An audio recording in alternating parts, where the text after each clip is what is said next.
Hello friends, myself Lakhana Veena, Assistant Professor English from Government College Chomila, Jalavar. You are welcome in my YouTube channel. Today we will study the half of the poem The Prelude by T.S. Eliot. We want to know about T.S. Eliot before studying the Prelude.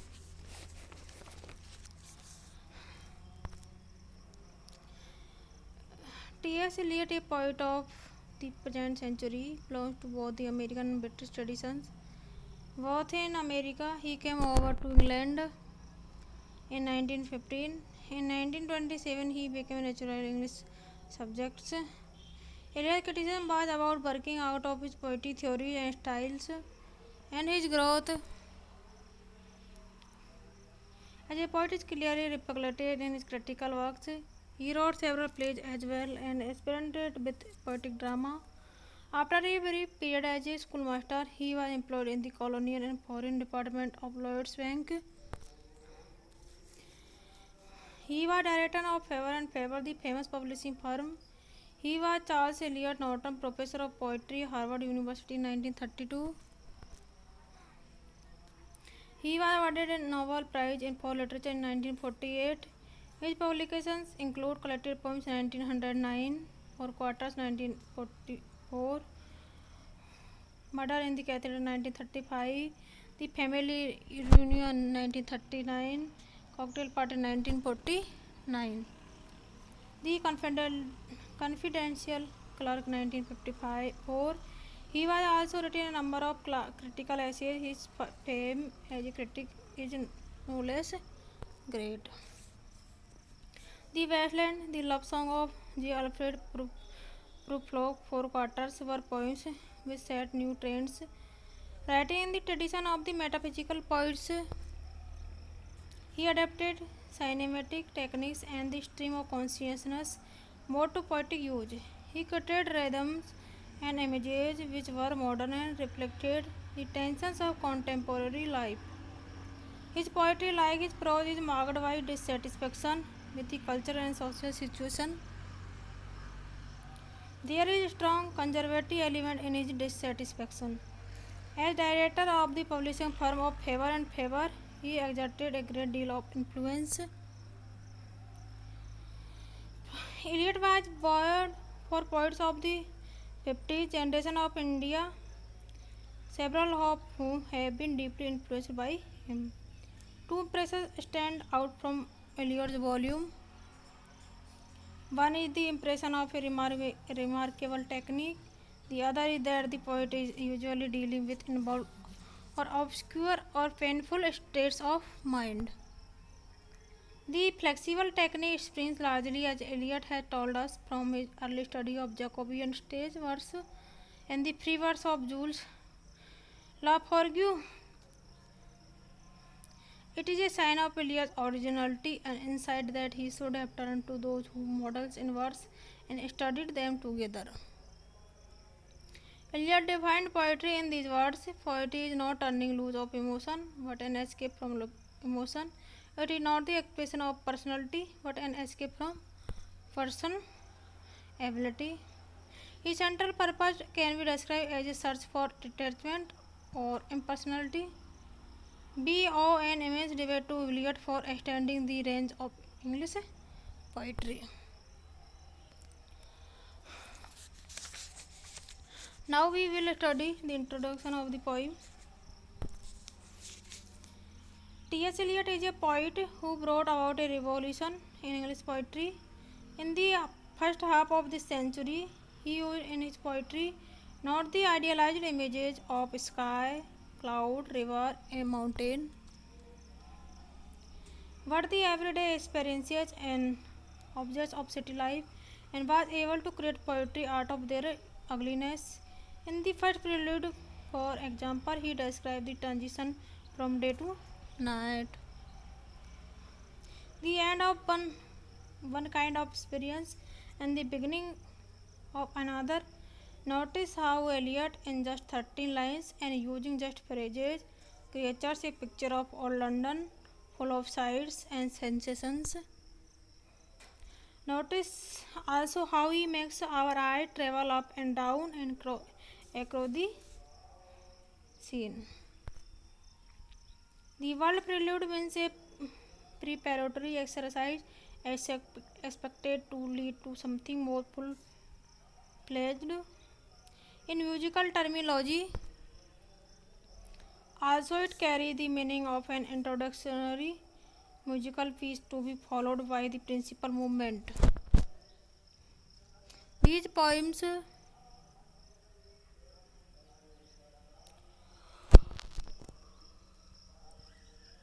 are four sketches written in 1910 to 1911, vividly done with a painter's eye and capturing landscape and atmosphere in the first two, and describing two character sketches in last two. These poems depict the sad, the sordid, and the lonely words like broken blinds, worn out, muddy stale, gutters, soiled, trampled, vacant streets. This aspect. These descriptions contrast very sharply with the description either of the Romantics or the Pre-Raphaelites. This is a reflection not only on city life and the ugliness or urban conditions, but also on the perceptions of the poet which center on them. There is a great deal of objectivity and even a measure of sardonic humor. These four parts of the prelude present the image of stinking city streets and dirty, full-smelling people of the city. Thus, the poet shows a dreary and depressing world. The narrator in the poem observes the impoverished, dispirited, working poor inhabiting the city streets, suffering the futile round of activities at prescribed hour. There is a little hope for them to escape for their sordid, dry, mechanical existence.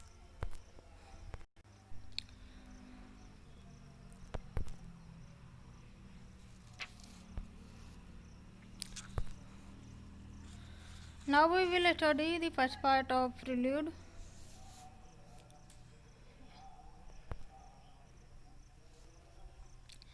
The winter evening settles down with smell of steak in passageways.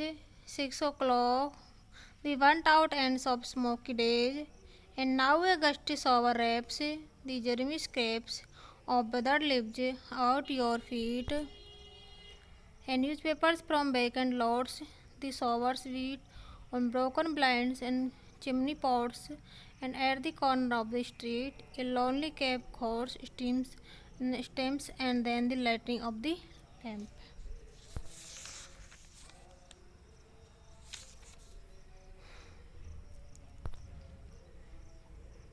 Now see the first four lines. The winter evening settles down with smell of steak in passageways.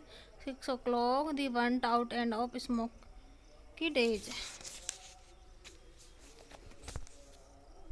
The first prelude gives the picture of the winter evening in the back street of the metropolis.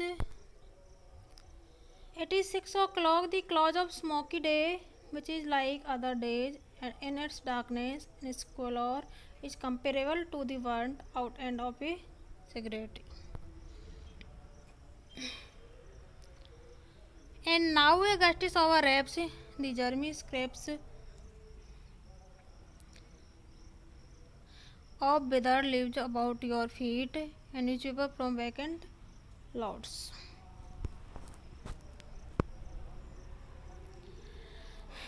Outside the house of a gusty shower is driving dirty leaves and newspaper from open places to wrap the feet of the street workers. See the next lines.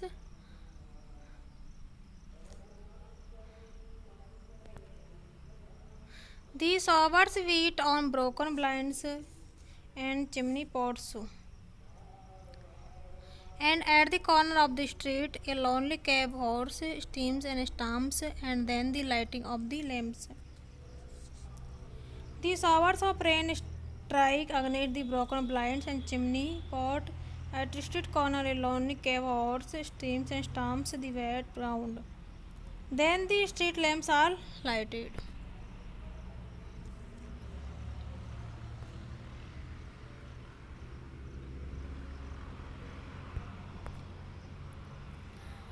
See the second part of the prelude. The morning comes to consciousness of faint stale smells of beer from the sawdust templed street, with all its muddy feel that prays to early coffee stunts.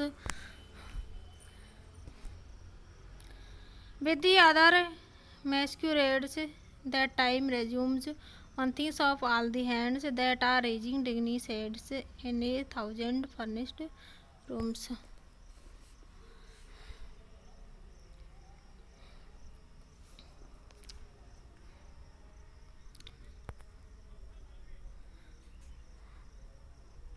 See the explanation of this part. The morning comes to consciousness of faint stale smells of beer from the sawdust templed street, with all its muddy feet that prays to early coffee stands. The second prelude pictured the morning scene when the advent of the day is greeted with the smells of beer from the streets covered with sawdust and trampled by the dirty feet of the crowd pressing for the early coffee stand.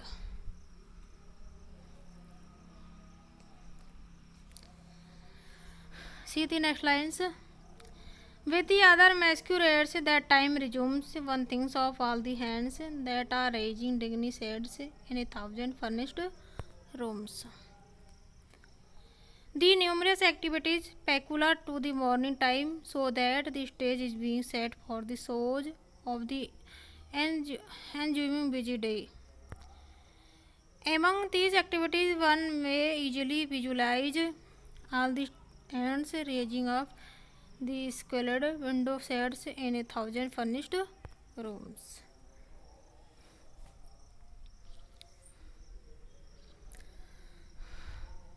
We will study the third and the fourth part tomorrow.